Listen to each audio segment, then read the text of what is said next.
Good evening mga kapuso! Tonight is the night para sa bagong hamong kakaharapin ng mga new gen sangre. Makakaharap na nila ang character ni SB19 member Justin De Dios na susubok sa kanila bago makapasok sa Devas.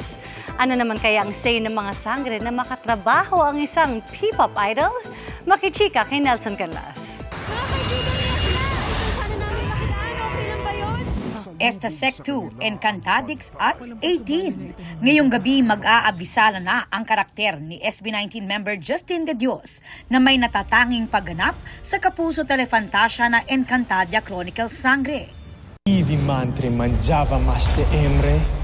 Siya si Eshnad, ang tagapagbantay ng pintuan ng Devas. Napabilib sina Sangre Perena Glyza de Castro at Sangre Dea Angel Guardian sa pagganap ni Justin. Kasi mukha talaga siyang taga-Devas. Belong na belong siya sa aesthetic at sa itsura sa feels ng Encantadia.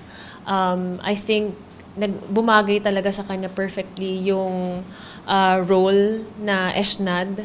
At nakita ko din na talagang he cares so much about the role. Kasi pagdating niya nun, he's prepared. Alam niya na yung mga lines niya, alam niya yung movements na gagawin niya. Kasi ang saya din kasi na-apply na rin yung pagiging dancer niya.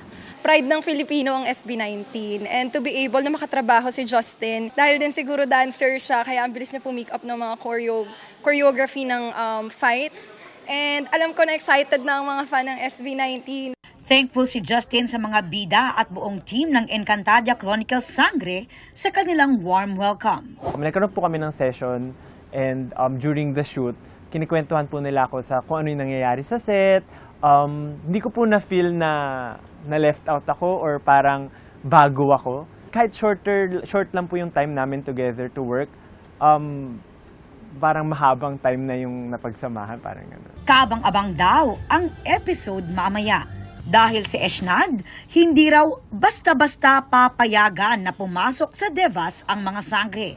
Kailangan daw muna nilang dumaan sa mga inihanda niyang pagsubok. Iba-iba po yun. Kailangan ng physical, emotional, and mental preparation para dun sa pagsubok na yun. Aubrey Carampel, updated sa Showbiz Happenings.